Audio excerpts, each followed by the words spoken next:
I'm Richard Fitzgerald. This is Dubai Works, where we interview the business leaders making a difference in this great city. That business with scalability was very interesting to me. I like building something that has legacy.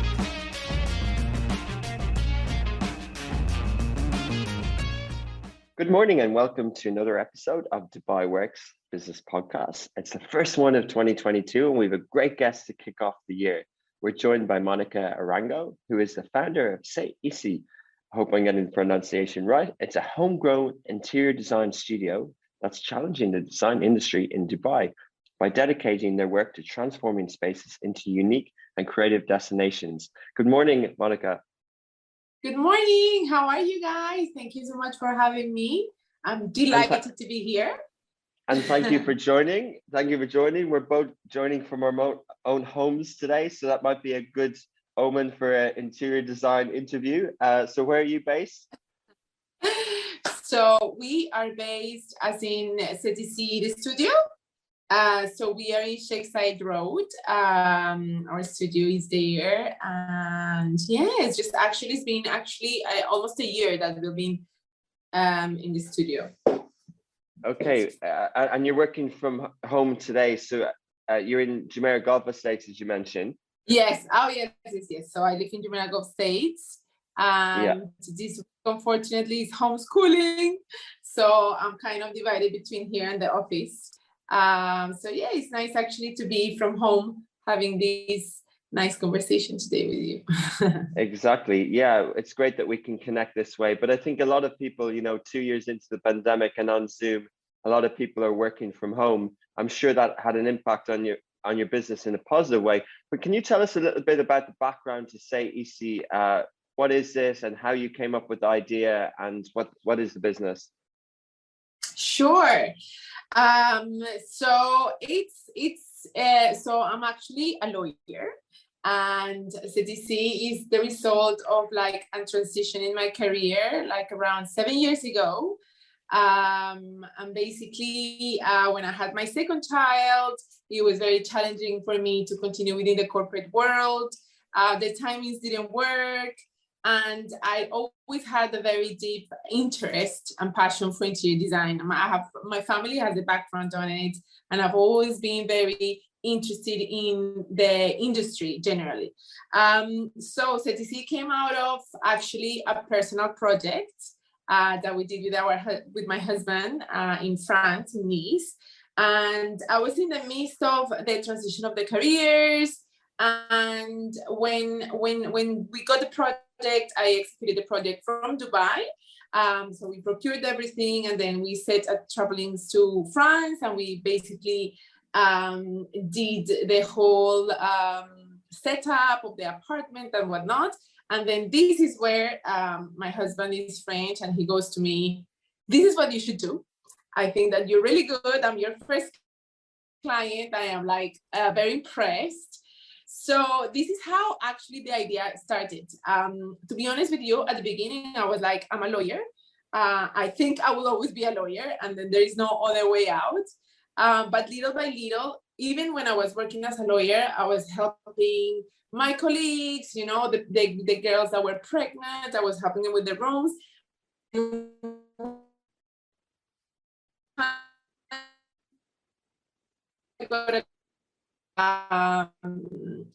And set up, and that was back in 2017. And we started, so I started by myself first, and then after 6 months, I've partnered with Tati. She's left already. I'm by myself again. She went back to Colombia. But at the beginning of CTC was a very, as you said, homegrown company. We started very small team as well. It was 3 of us. And at the beginning, it was a very more than interior design. It was like styling with a little bit of interiors for mostly expats. And from a very small project, we started to having a little bit more confidence in taking more projects, bigger projects, more residential projects.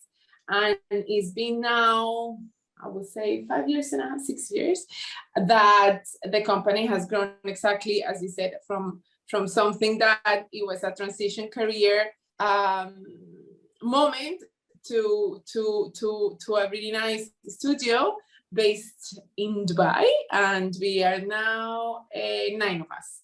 So Wow. so yeah, that's a little bit of the background of CTCs. It's unexpected to a lot of people, because a lot of people, when they see me or when they meet me, they expect that I have all this background, and which I don't. So it was really grown out of an idea.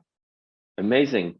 I think that's quite inspiring, because other people, you know, changing careers is daunting, isn't it? And then the expertise. But so how did you end up in Dubai, and were you practicing here, or was your husband here, or why did you decide to set up say ISI in Dubai?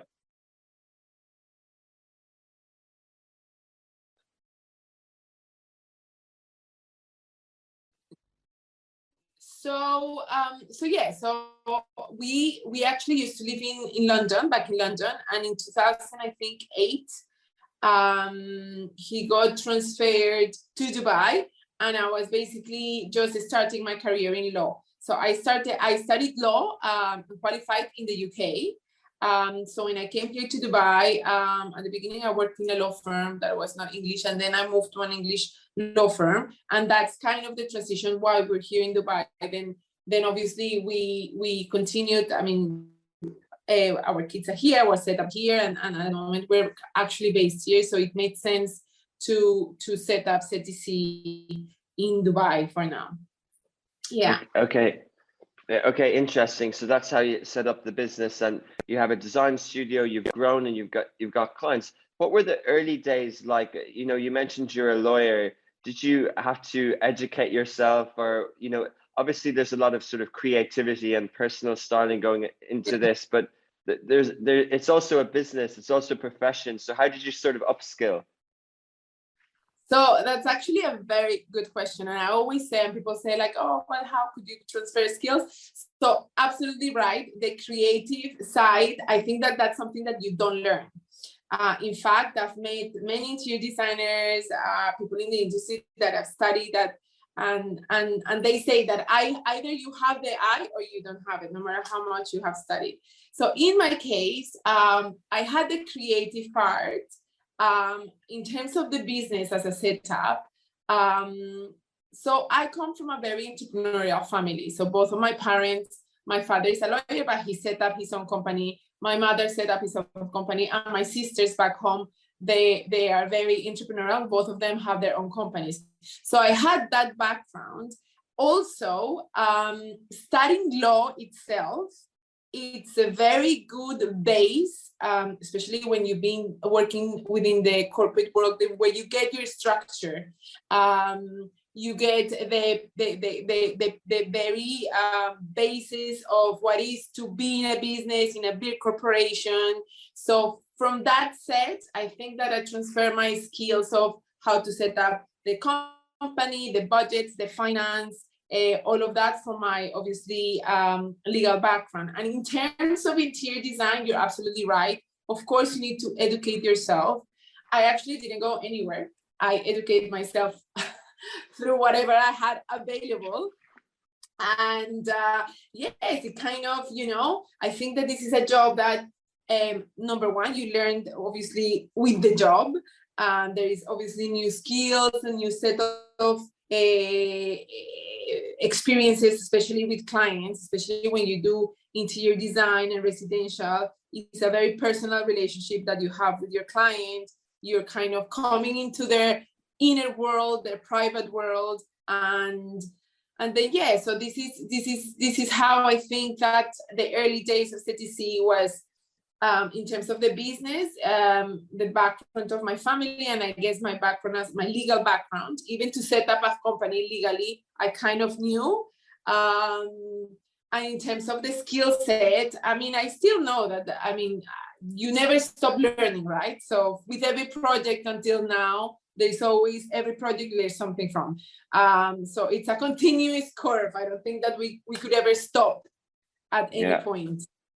Interesting. Yeah, I think that's interesting. I think if people are around their parents, but my parents, and I didn't know it when I was growing up, but both had businesses at different time. And I think somehow it helps. And then I think any education or any degree, there's skills in terms of some ways. And, you know, it sounds obvious, but actually the corporate part of law is so important in terms of setting up businesses, because everyone does contracts, everything. So how did you go about that in Dubai? Did you do a free zone? Did you have an offshore, or how did you set it up as a studio?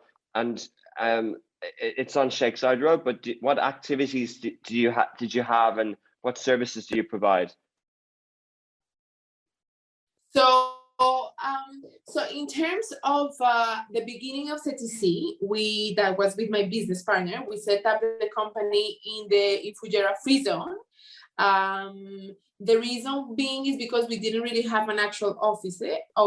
We were working like remotely, or we were working on the free zone kind of companies where you basically rent the spaces. At that time, we were working in a place called Our Space, which is a very nice space for entrepreneurials when at the beginning you don't have the budget, because to incur into all these rental fees and all of that. So the beginning of CTC was with a Fujairah Free Zone. And then obviously after we decided to set up the office in Dubai, I had to go to the DED. So I changed the license to the Dubai license so we could actually operate here. And in terms of our services, we're mainly an interior design studio. So we'll do, in terms of activities, I think we registered on the interior design consultation, and basically most of the service kind of side of the industry, basically. Yeah. Okay, fascinating. Yeah, you know, I think this is a great Dubai business story in terms of doing it organically. You know, and when you're providing a service, it's by default it's service based, so it's about your time and your hours and that personal relationship. So you don't need much else at the start. But what is a studio for an interior design company? Do you have what's in the studio, or is it an office, or do you have your own showroom and things like that? So actually what you said is actually, I think is actually helpful for people, because there are many people that ask me so many questions at the start of a company and then the progress of a company. So for CTC, as you said at the beginning, we didn't need an office, but once you have a certain amount of clients and what you need a lot of other interior designers, you need a setup. You need a setup to, number one, create a kind of a structure for your team. So now we are a team, I think we are now 9 in the studio. So we needed, number one, that. For me, it was very important that everyone was in one space, and creating actually I was very involved in creating we call it atelier, which is workshop. Okay. I created the office to feel like home. So basically we invested a lot on the design. I really focused on most of my team members to be inspired, to come to work and see, okay, it's such a creative job that I wanted them to feel, number one, home, number two, inspired, and just feel like a really nice space to work. So as you enter our offices, it's very much CTC style. So it's set up. We have a co-working space, so all of them work together, and it doesn't have a lot of division, which I didn't like. So as you said, we're much more into teamwork, discussions, briefs on designs and all of that. So I wanted the team to feel like a sense of togetherness. And in terms of, so most of the people that walk into our office, they're like, it doesn't feel like an office. And this is exactly what we wanted and what I wanted my team to feel. I didn't want them to feel, I want to go to work and sit in this boring desk. So everything has been like made by CTC, most of our furniture. So actually I'm very proud of it. Amazing. In terms of it is an office, it's in a showroom. Well, by default, I think it's a showroom because it definitely shows our aesthetic. So exactly what we do in terms of bespoke pieces, because we also design furniture, is also a very nice way to show people what we do. And in terms of the home feel as well. So, I mean, as you enter our office, you have music, you have the smell, you have like all this kind of activation of six senses that I wanted from the beginning, which is definitely felt by our clients and our team. So yeah, so I think that, but looking back, because when I was actually moving, we were almost in the pandemic, I mean, post like it was 2020. So it was a very kind of, people were not really keen on going back to work. So a lot of people were like not approving of my decision. But today, now it's been like a year, and I feel that honestly, it was the best decision for us to move to the studio. That's amazing. There's so many good points there. Yeah, I think on the last point as well, things that people did during the pandemic might have felt against the tide at the time and might have felt against better judgment, but actually by doing something, by taking action, it's proven right, and you can kind of flourish afterwards. And you know, I think hibernating would have been the wrong choice in many industries. Obviously, some were more affected than others. But so fascinating listening, Monica, to how you described everything there. And you know, because at the start we kind of said that you were disrupting, but so when you're setting up a design studio, interior design firm, in this decade or the last decade, what do you do differently? What is it, more digital, or do you spot different trends, or what's different about, say, EC, or what's contributed to your success? So I think many things. I think it's a combination, I think, of many factors. I never say it's just one particular one. I think number one is the creative part. So our designs, I am very, very, very focused on creating different, original, and within that home feel.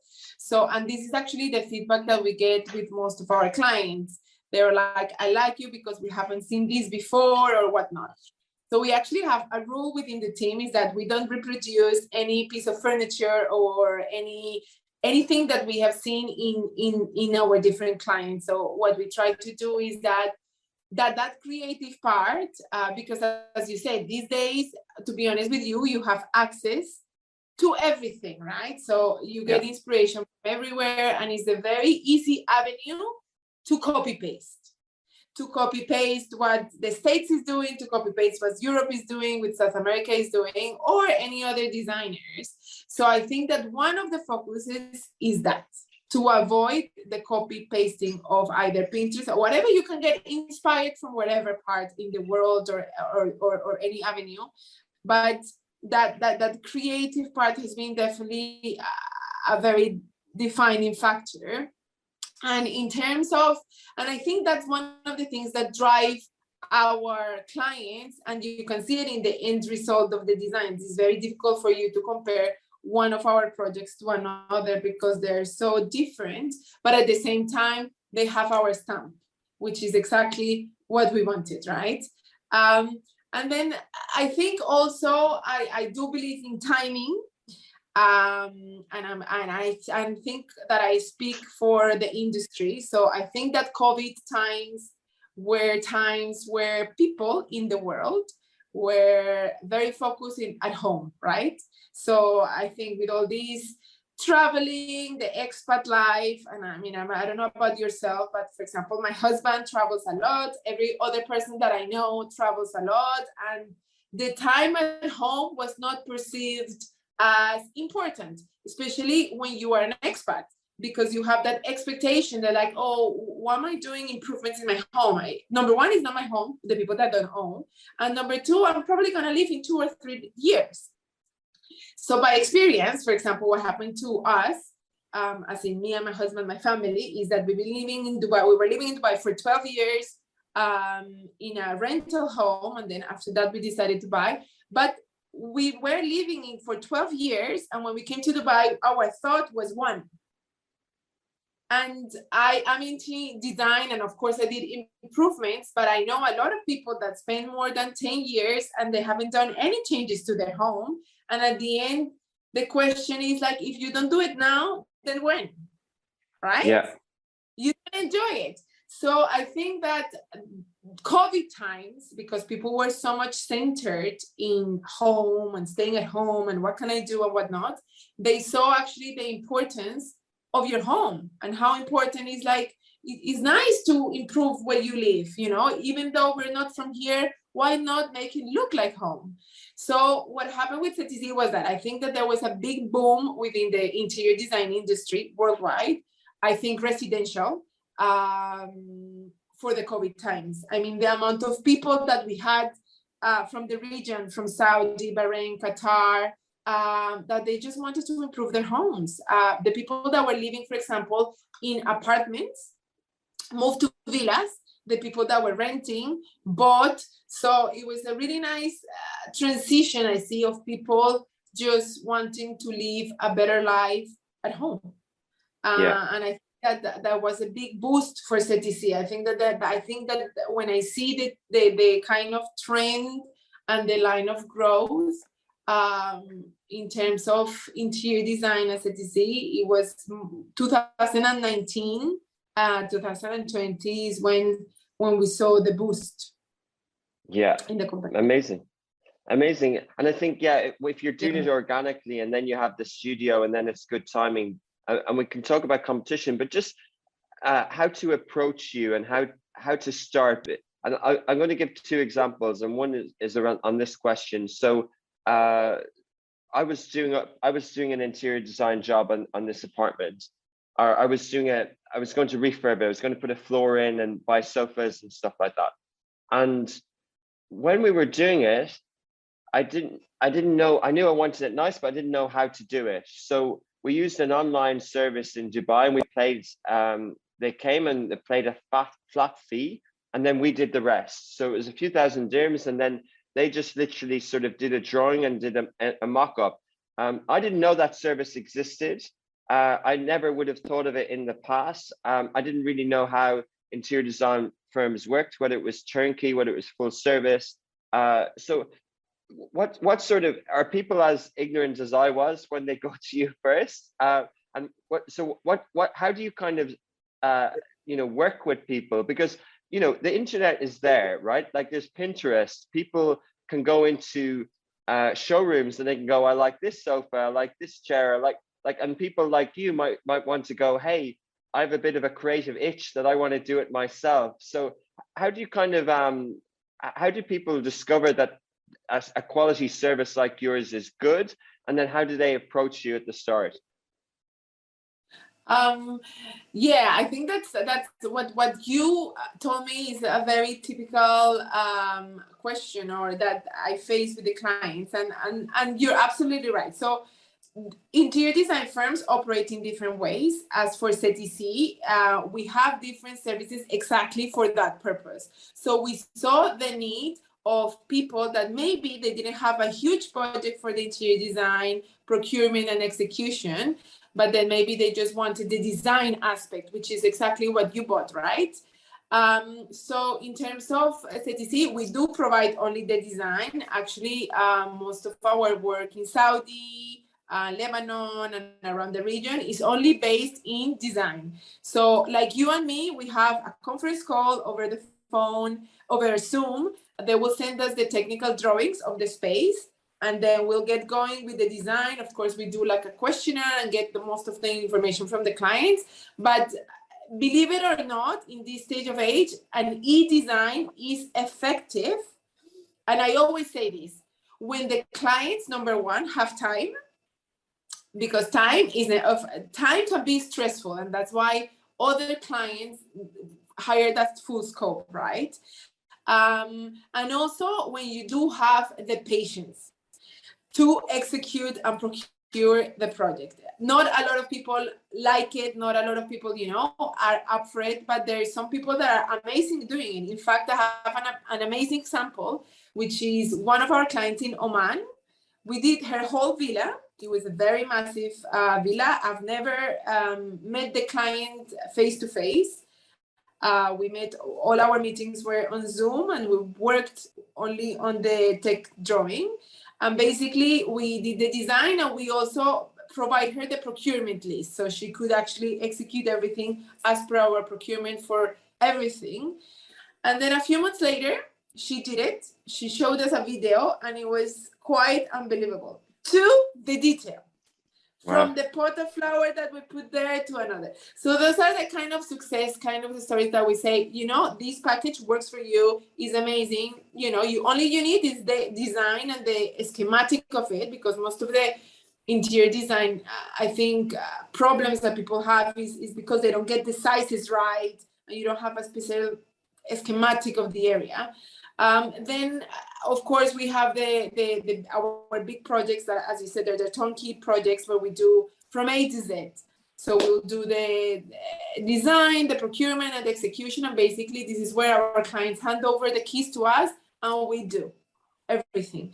So yes, we do have those two services because we do feel the need for both of them. And also, in terms of the budget, and as I said, the need for the client sometimes is completely different. So yeah. Fascinating. Yeah, and again, I think it's an education thing, isn't it? Because some people think interior design is buying nice accessories and objects, but actually, if people watch design shows on TV, you can see how places can be transformed, and it is about architecture, it is about construction, and almost the accessories and the things we like on Pinterest is the last bit. Like that's just the fancy bit. But yeah, exactly. But it's a job, and there are people that, as you said, there are people that, and they don't have the time, or they don't have the patience, or they don't have the workforce. That's another thing. And then they just leave it to the experts to do the whole job. And then there are people that are absolutely fantastic at executing, and some people actually love it because they feel that it's their home, and if they have the idea like in front of them and they can execute it, then I think it's also like a yes, right? Yeah, fascinating. So the second question is a second story. So we were, as we spoke off air, and why we're on Zoom is because our new studios aren't ready yet. And we wanted to, very exciting, yeah, but we wanted to create a studio for a modern media company. So we thought, well, it's not just a newsroom, like a newspaper. It's not just a TV station. It's not just a radio station. It needs to be all three. So we found the space, and then we found a designer that I thought was good, almost like you when you starting her own business. She brought in an architect with her. She brought in the materials person, and we spent months getting the design right. And then we needed the fit out and the construction, and that was an eye-opener. We talk about the industry, an eye-opener in Dubai to see how it operates. But it was fascinating learning experience for me. But to the point on time as well, I knew from the start I needed to sort of shape the output. I knew I needed to have that sort of vision on what are the functional role of the office and the studios. But I also knew that I wasn't, and I didn't have time, I wasn't an expert. So I outsourced it almost completely.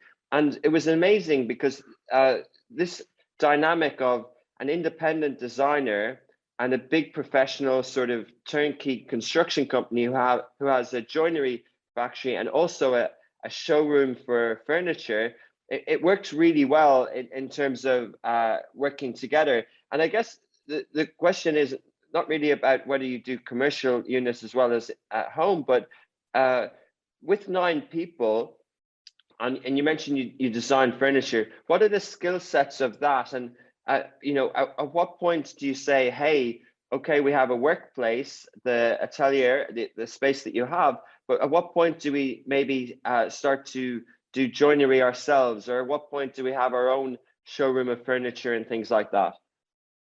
Yeah, that's actually our next step. So, yeah, you're absolutely right. So in terms of our team, Everyone, I always say there is no better words. I think everyone has amazing different skills, and this is why the team works. So we have 3 interior designers. One is an interior designer that is very based on the design aspect, very aesthetically, very married basically to CTC. Then we have 2 interior designers that are very technical. So they're all about our tech drawings, anything to do to schematics, anything to do with the elevations, anything to do with 3D works. So all of that kind of visualization. Then we also have our procurement and logistics team. And this is the people that once the design team has set and we have finalized the design, then the procurement team, which is, we have 2 people for that, they take the project and they start procuring and managing the execution. So, whatever we produce and stuff. And then we also have our bespoke team. So this is the part I think that is relevant to your question, which is, at the moment, I'm not a retailer, and I think that that's another scope of business. But I do love to design our own furniture. Why? Because I had very bad experience with fit out companies or relying on third parties. Because at the end of the day, what happens is that, let's say Smashy hires CTC, we do all of that, and then CTC takes everything, all scope, yes, we can do this, and we hire that third party. I don't have enough control to that third party on the quality control, unfortunately. And I faced in the previous projects so many headaches with that aspect. So, we decided, okay, so at the moment I'm actually partnered with a person that is exclusively producing for CTC. So all our bespoke and joinery. And then we produced all our technical drawings. So we design, we produce all the technical drawings for the furniture. And then I have a team member that is specifically for quality control of that. So once you have all this process and it's in-house, you have a lot of control. When you have a lot of control, you can deliver a nice product. So I think that aspect, to be honest with you, before we didn't have the team, I didn't have the budget. I think it's as part of the company, it has grown to that because also we have the demand to that. But we were always very focused before on the design, and that's what we did. And they provided our design to the people that made it. But we missed always some sort of stage where the quality control was not there, the quality was not there, the design was not just made to the detail that we wanted. And this is when once I set up the team and I was confident enough, I think that's the moment where I was like, you know what, we're going to do it our way, CTC way. And I think that, touch wood, of course, there's always mistakes, but no, the results are honestly as expected. Like there is no more surprises. As you said, the delay point of delays in construction in interior design is part of the process. But to have control of the delay is a different story, right? Yeah. When you don't have control, then it's you with the client. The third party doesn't have any relationship with your client, it's you. So, I think that's one part that really made us a little bit stronger or a little bit more confident, is that we had that control. Even if we were delayed, I could control that delay. So I think that as for us, as I said, one of the things that make us a little bit more different, I think everyone has their specific beautiful kind of niche, but as for CTC, is that we love to design new pieces. And one of my rules is that I don't like to repeat bespoke pieces. So for example, if we produce a table for you, we don't like to replicate that. We'll probably do something different with another client, but we tweak it around. And so that's, I think that the next step would be potentially to get a bigger space to actually fit out, like not have like a third party as a partner, but maybe that partner could join CTC. But as for now, we're good. Yeah. The setup works. But yeah, your example is actually a very typical example of Yeah. that expert joinery, that side of the business that sometimes either works for you or against you, right? Yeah, fascinating. Yeah, I think it's interesting, and especially the not necessarily control, but just involvement. I think the example that you gave of the clients or the villa in Oman is interesting, because you might do the really good work, but then it's up to the person to bring your designs to life. And you know, I saw that with Lamis, our designer. She was really keen to have a really good fit out company, because ultimately there's so much responsibility on them to bring your art to life as well. But Monica, so how competitive is your industry in Dubai? You know, like, is it a really advanced industry? Are there really big players? Are there small players? Like, how would you describe it to people? Oof. so so I think, I mean, Dubai, if I say, I will say that it is one of the dream places for interior designers and architects. And I tell you why. There is three aspects for it. Your creativity also depends a lot on your budget, right? When you have a very good budget, you can be very creative because there is no limit. So I think that Dubai, I mean, as you see around you, your skyline, I mean, imagine the industry of architects, for example, here. People that have been involved with the expo, people that have been involved with the Museum of the Future, people that have been involved. I mean, it's fascinating, because these are all these iconic places that are not being done anywhere else in the world. So in terms of how is interior design, I mean, interior design specifically, yes, it's competitive. Yes, I think that you have various players. You have a lot of, I mean, hospitality is a very big thing in Dubai, and commercial projects, of course. And there is very, very big established firms. There's a lot of the international firms that have set up also in Dubai. There is the medium also firms that deal with residential and commercial, no, and also the very small ones, because I always say that CTC, Dubai has room for everyone, right? So I feel that in terms of scale, so the smaller business have the opportunity to be exposed, because at the end of the day, it's kind of a small market. So I think that you can be loud in a very small place. So for the smaller firms, for sure, and then for the big players as well, because then again, you have amazing investment here, you have amazing developments here, you have amazing prospects for the future. There is always something happening. I mean, despite the pandemic, I think that what happened with the trend of interior design, and this is what I hear, I think that commercial is definitely picking up now. But back in the day, 2020, what happened is that most of the huge firms that were focused on hospitality, hotels, big residential projects, unfortunately were freezed for a very long time, because all those commercial projects were freezed within the pandemic, right? And then what happened with interior design is that the small firms or the medium firms that focus in not very big projects, and they didn't have a very big overhead, they kind of sustained, right? And then the residential project that I was telling you, that was a very big boost for most of the industry. I mean, if you talk to the fit out companies, the people that were specialized in commercial, they now started doing residential.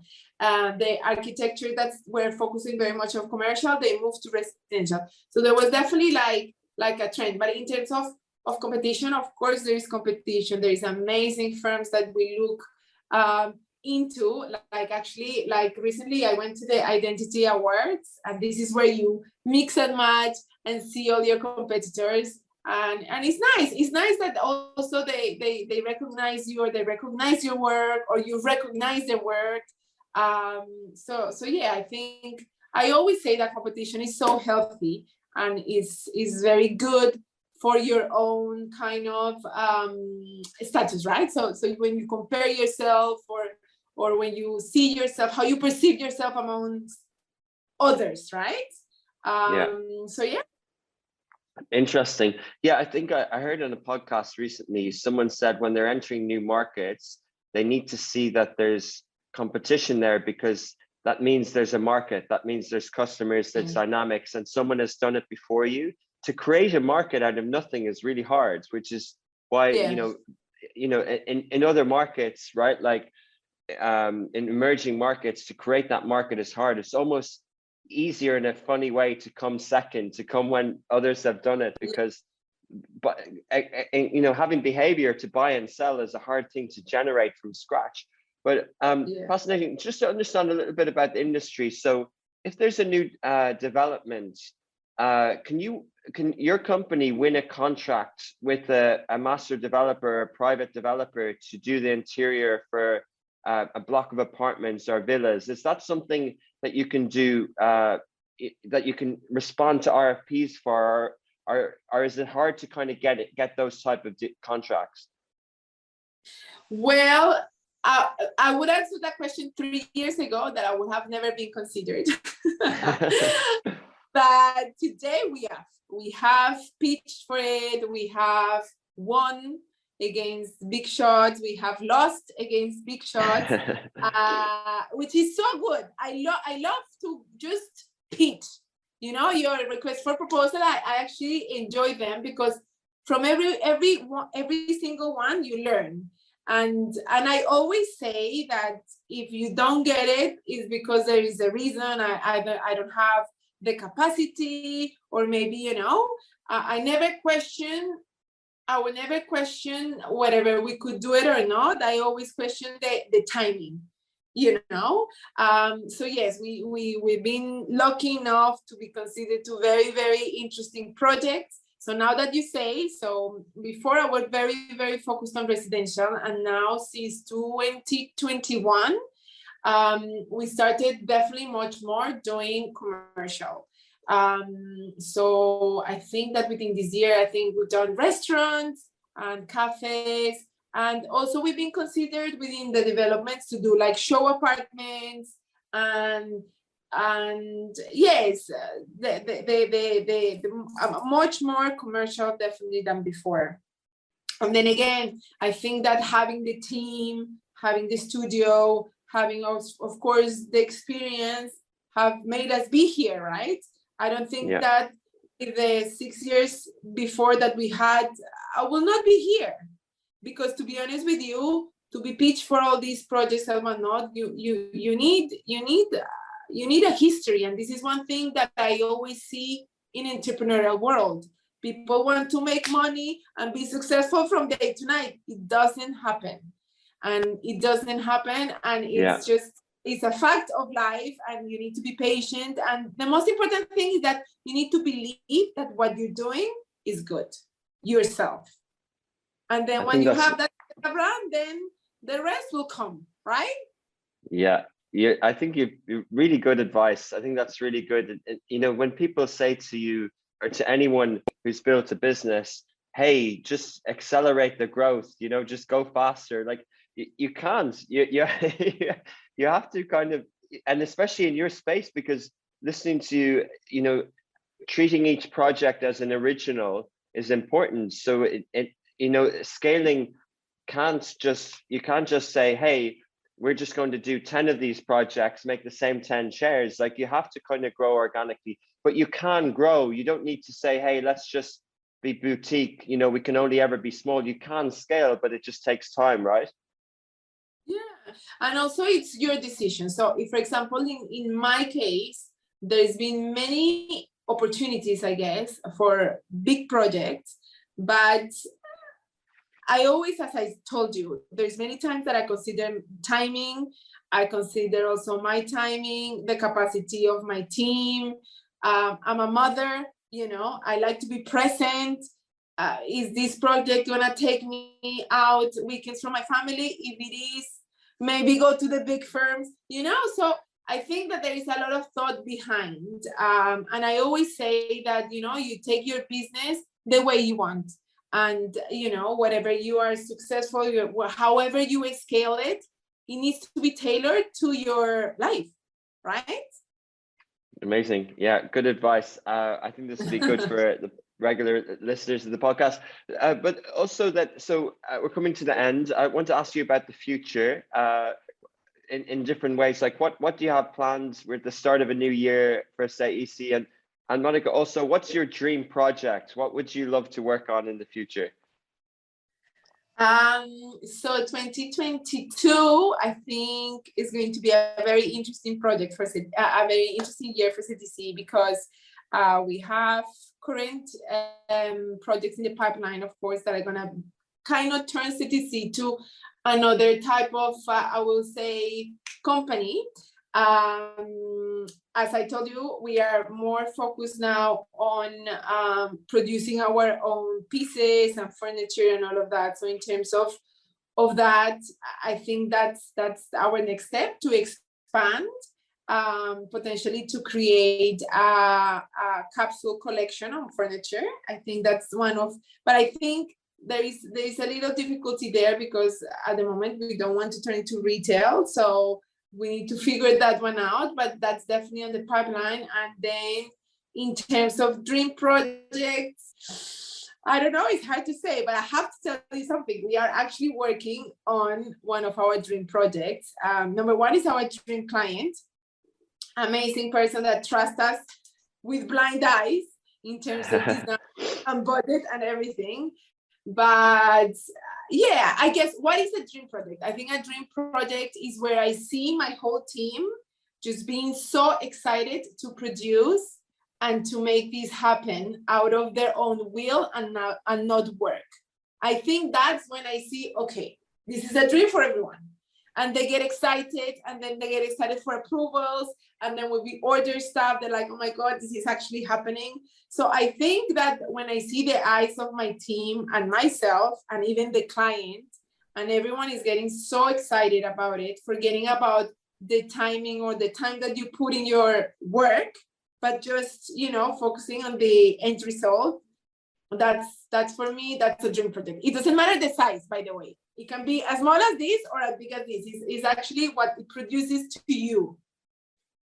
So, brilliant answer. That's a brilliant answer. Love it. Amazing chatting to you, Monica. So where can people find you guys online, on social media and website? What is it? So we are at CTC _ and then we have our website, which is www.ctcdecor.com, and then our usual queries, whatever, like it's our email, which is hello@ctcdecor.com. That's where most of our queries go or get filtered to. So yeah.